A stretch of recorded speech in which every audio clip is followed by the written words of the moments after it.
Ayan, ayan. Ako ay nagpunta sa aking babuyan. Nagbahog muna dyan sa mga maratis ninyo ng kanyang mga alagang baboy. Ayan, nagsisipag-sipagan. O, diba? Ayan ang aking si Batik. Ayan naman si Itim, ang baby pig namin. Ayan naman si Batik ay mga anak na yan. Buntis na rin siya. Anak na rin po siya. Ayan naman po si White ay buntis din po siya. Magdadalawang buwan na. Kaya binisita ko muna siya sa aming babuyan. Yan po ang aking babuyan. Yan. Kinausap muna ni Kamarites na sana maging okay ang aming mommy pig. Limas muna ni Marites. Kinausap na sana maraming anak siya. Yan po. Yan. Kita niyo yan.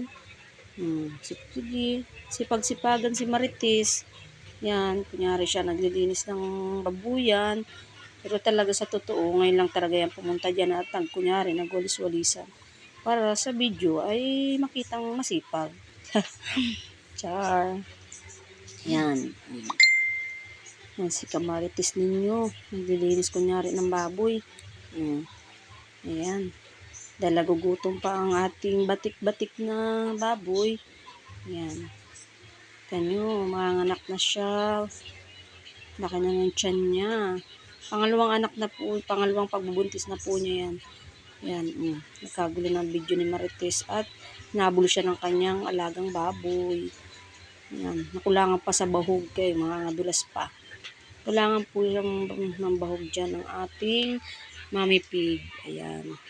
Kaya po, inabol siya.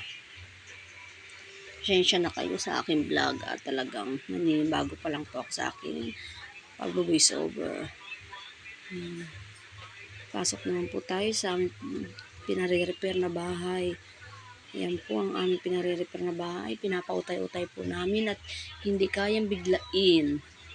Yan. Ayan po ang aking darling.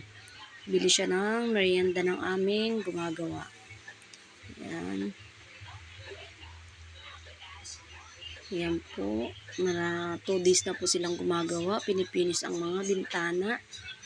Yan po. Nakita nyo ang aming dream house. Sumakay na po ako dyan. Nagkaputi na ako at kami naman po ay may bibili pa sa bayan. Kaya nagdaan na kami para pamirinday na aming mga gumagawa sa aming munting bahay. Ayan po. Kakaputi na si Marites. Sasakay na po siya ng motor. Ayan. Si Kamarites ninyo. Punta kasi ako dyan ng bayan. Kaya ako yung nakakaputi na. Ay, grabe ang ulan dito sa amin. Wala na atang planong tumila. Kaya ang hirap bumiyahe. Lalo sa kalsada namin dito. Ayan po, palis na po kami. Dadrive na po ang aking darling dyan. At kami papunta na po ng bayan para naman po bumili ng gamot. At ang aming baby ay lalagnat. Kaya po bibili kami dyan ng gamot. Hindi ko na po na-video ng paglilinis ng aming ulam ng hapunan. At kasi po kami nagmamadaling umuwi. Yan po, bumili po ako dyan ng tilapia. Ay ginataan ko po yan. Nilagyan ko po siya ng talong. Mas masarap kasi sa ginataan yung may gulay. Hindi ako nakabili ng mustasa. Sarap sana kung may mustasa yan. So, mapaparami na naman ang kain ng Kamarites ninyo. Grabe. Paborito ko talaga yan. Napakasariwa po nang i-deliver sa akin ng tilapia na yan. Salamat po. Shoutout po sa nag-deliver ng tilapia kay Ma'am Malu Tino. Salamat po. Sariwang-sariwa po yan. Dahil po pag nag-order kayo sa kanila ay dinideliver po nila ng sariwa pa. At bagong huli. Yan po. Kumukulo-kulo na. Ramdam na ang gutom. Kasi po talaga inabot kami ng malakas na ulan. Kaya po hindi ko na na-video ng paglilinis ng aming ulam. Yan po. Para pumasok na talaga ang gata at lasa niya. Binaligtad ko ang tilapia. At ang mga talong, hinihintay ko lang maluto. At may ay pwede na siyang hanguin. Ang dami na mga kakain ni Marites. Basta pagkain. Lagi po akong ready dyan. Yan. Napakataba po ng isda na yan. At napakasarap. Kaya po, order na rin po kayo. Ayan, nararamdaman ko ng gutom, mga kamaritis. Grabe.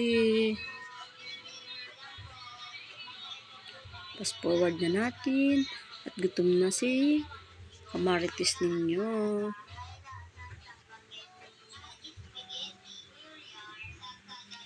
Grabe. Mga guys, comment lang po kayo sa baba ng aking mga videos at kung ano po ang gusto niyo ipaluto sa akin ay lulutuin ko po mga kamarites. Mag-comment po kayo at mag-iwan po kayo ng mga bakas-bakas. Bye bye.